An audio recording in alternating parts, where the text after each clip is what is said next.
नमस्कार, संवाद पे आपका स्वागत है। मैं हूं चेतना शर्मा आपके साथ और आज भारत के सबसे बड़े जमीन घोटाले के बारे में हम आपको बताने वाले हैं। जी हां, राजस्थान में जमीन से जुड़ा एक ऐसा घोटाला सामने आया जिसने हजारों लोगों की जिंदगी उलट-पुलट कर रख दी।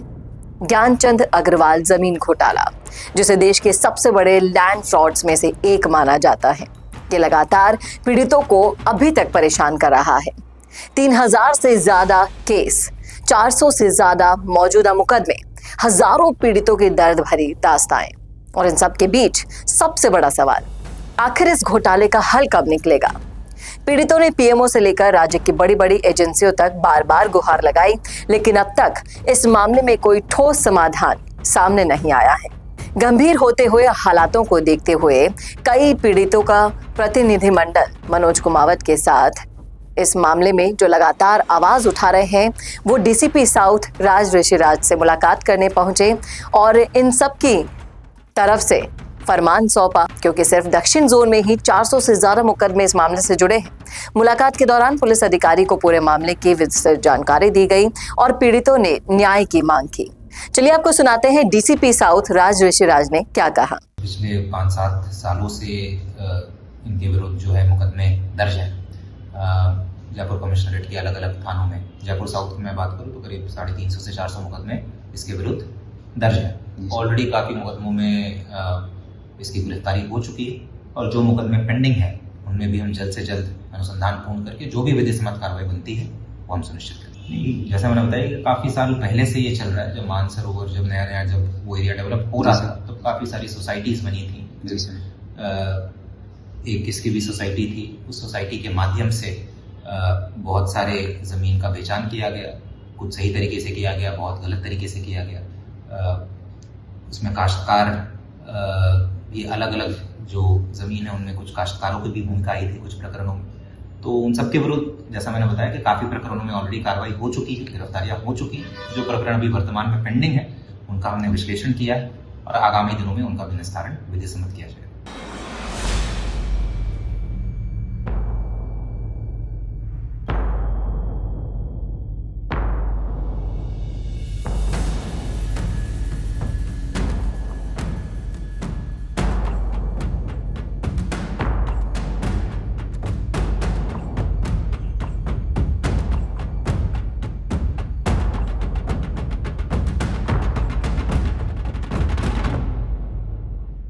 उनका यही मानना है कि हमारे क्षेत्र में इस घोटाले से जुड़े 400 से ज्यादा मुकदमे दर्ज हैं। सभी केसों की कानूनी प्रक्रिया के तहत जांच चल रही है। प्रत्येक शिकायत को गंभीरता से लिया गया है और पीड़ितों की बात सुनी जाएगी और कानून के दायरे में न्याय को सुनिश्चित जल्द से जल्द किया जाएगा। जब मनोज कुमावत से बात की गई तो मनोज कुमावत ने भी यही कहा कि हजारों पीड़ित सालों से न्याय का इंतजार कर रहे हैं।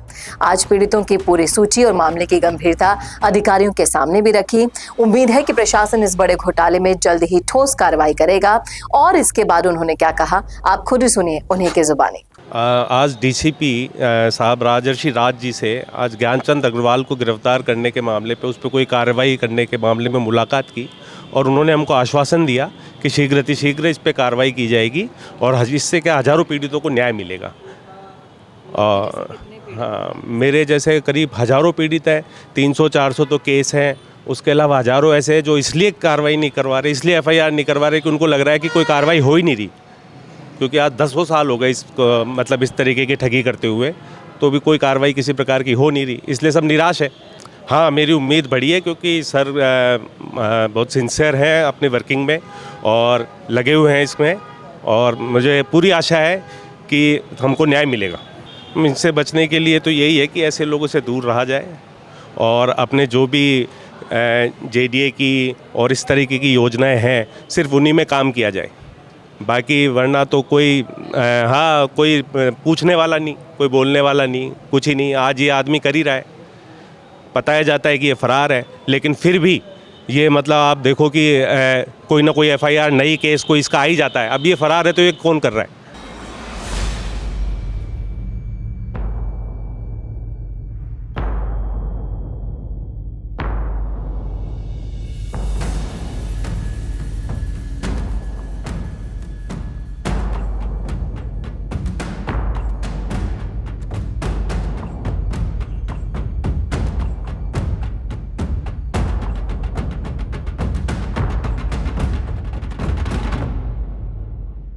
तो ज्ञानचंद अग्रवाल घोटाले ने सिर्फ जमीनें ही नहीं छीनी, बल्कि हजारों परिवारों की बरसों की मेहनत, सपने और भरोसे को भी तोड़ डाला है।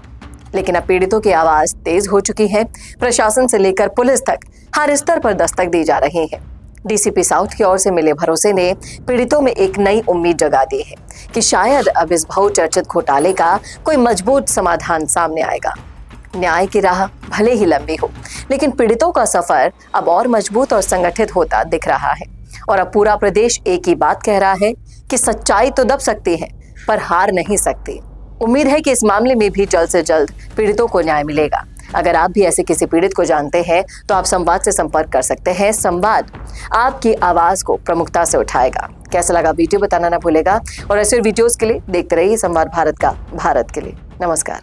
भारत का सबसे तेजी से बढ़ता हुआ डिजिटल न्यूज चैनल, जिसका परिवार 4,17,000 लोगों से भी ज्यादा बढ़ रहा है, वो संवाद न्यूज चाहता है हर जिले और हर राज्य में मीडिया पार्टनर्स। तो अगर आप बनना चाहते हैं संवाद न्यूज के पार्टनर्स, तो कांटेक्ट करें नीचे दिए गए नंबर्स पर। इसके अलावा अगर आप वीडियो एडिटर बनना चाहते हैं या फिर न्यूज इंडस्ट्री में बतौर इंटर्न सब सीखना चाहते हैं, तो संवाद न्यूज के जयपुर हेड ऑफिस में काम करने के लिए संपर्क करें स्क्रीन पर दिए गए नंबर पर।